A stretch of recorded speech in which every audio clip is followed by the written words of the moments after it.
just 3 of 19 in his last 3 games. Now Jokic is on the run! Zion Williamson, Kawhi Leonard, Damian Lillard, Jamal Murray, Michael Porter Jr. are returning this season to the NBA, and the new super teams are forming with one goal: to try to beat the defending champions, the Golden State Warriors. LeBron James is trying to break an all-time scoring record by Kareem Abdul-Jabbar. Will he manage to do so in 2023? Stay tuned and find out everything about the 2023 NBA season. Rudy Gobert, one of the most dominant defensive centers in the league, got traded from the Utah Jazz to an already super strong Timberwolves team. Minnesota gave Utah 5 players and 5 picks for Rudy Gobert. It's not surprising since Gobert is a 3-time Defensive Player of the Year, and together with Karl Anthony Towns, he will form arguably the best 1-2 big man duo in the league. The Minnesota Timberwolves starting 5 this year will be D'Angelo Russell, Anthony Edwards, Jaden McDaniels, Rudy Gobert, and Karl Anthony Towns. Championship contenders for sure. The biggest story is the return of Zion Williamson, the young LeBron James. Zion signed a 5-year contract extension worth $193 million. However, in the contract, there is a clause that states that Zion should keep the sum of his weight and body fat percentage below 295. But that clause will be active only if the Pelicans waive him away, and I don't see that happening soon since Zion has become the face of the Pelicans. His return this year after a season-ending injury is awaited with a lot of anticipation. The Pelicans also signed CJ McCollum, a veteran who should be able to help the team with his experience and leadership. The Pelicans with Zion, Brandon Ingram, CJ McCollum, Giannis Valanciunas, Devontae Graham, Herb Jones, and Larry Nance Jr. could thwart the plans of championship contenders in the West. Speaking of LeBron James, LeBron is on his way to breaking a 32-year-old all-time scoring record by Kareem Abdul-Jabbar of 38,387 points. James has 37,062 points, which means he only needs 1,325 points to beat Kareem if he plays all 82 games of the regular season. That means he's got to have an average of 16.2 points per game, having averaged 27.1 points per season in his career. I don't think that'll be a problem for LeBron. The bigger problem will be carrying the Lakers on his back to the playoffs, since Russell Westbrook, their third superstar, isn't living up to the expectations of him. After a disappointing season and the arrival of Patrick Beverley on his position, Westbrook will be likely traded before the start of the season. If the Lakers don't receive an offer for him, Coach Darvin Ham said he plans to carve out a real role for Westbrook. Regarding Patrick Beverley, after the Suns lost Game 7 to the Mavericks in the Western Conference semifinals, he had some harsh words for Chris Paul. As we all know, Beverley always has something to say, whether it's on the court, on television, or on social media. On the ESPN show Get Up, the morning after Game 7, he claimed that the Suns should have benched Paul because they didn't get anything from him. He said that Paul can't guard anyone. He even compared Paul to an orange cone on defense. Their feud originates from high school, so it isn't strange to see Beverley talking bad about one of the top 10 point guards of all time. We'll have to wait and see the feud resolve itself on the court when the Lakers will be playing against the Suns in the West. The Denver Nuggets may be the team to watch for this season. Jamal Murray and Michael Porter Jr. are returning to the team after their injuries. Last season, Porter Jr. played only 9 games.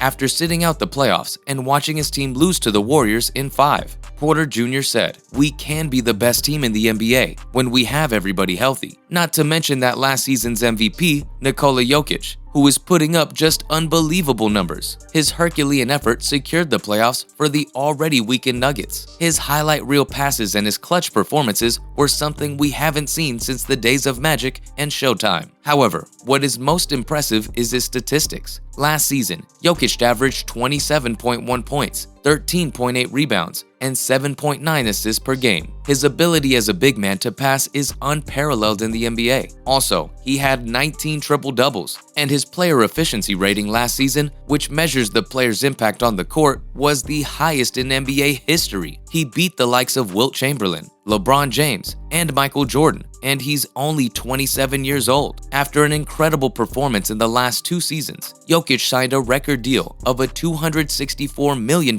contract extension, making a name for himself in Denver for the years to come. Can Denver with a fully formed team be a championship contender this year? Among those ridiculous high numbers, we have Bradley Beal signing a deal worth $251 million with the Washington Wizards. Devin Booker signed an extension with the Phoenix Suns worth $224 million. Karl Anthony Towns signed a contract extension with the Minnesota Timberwolves for $224 million. Zach LaVine decided to stay with the Chicago Bulls, receiving a contract extension of $200 million. And Ja Morant also agreed to a contract extension with the Memphis Grizzlies, worth $193 million. But the team to beat this year will be the Golden State Warriors. The Warriors looked unstoppable last season. Klay Thompson returned after 2.5 years due to injuries. The last 2 years they struggled to enter in the playoffs. When they reached their momentum, they couldn't be stopped. After losing 2-1 against the Boston Celtics in the NBA Finals, Andrew Wiggins and Finals MVP Steph Curry delivered some unbelievable performances to secure the championship. Curry averaged 31 points, 6 rebounds, and 5 assists per game, shooting and scoring from everywhere on the court. Also, don't forget the young Warriors' talented players like James Wiseman and Jordan Poole, who are starting to showcase their talent and their ability to compete on the highest level. The biggest decision, though, the decision that sparked every other decision, was the decision of Kevin Durant. Where will he continue his career? Will he stay on the Brooklyn Nets, or will he find some other championship contender team? On June 30th, Durant requested a trade from the Brooklyn Nets. No team was willing to pay that high of a price for Durant. After not getting what he wanted, Durant made an ultimatum to the club: find a trade partner or fire coach Steve Nash and general manager Sean Marks. Eventually, after a long meeting with the team's leadership, KD decided to stay with the Brooklyn Nets, at least for the next season.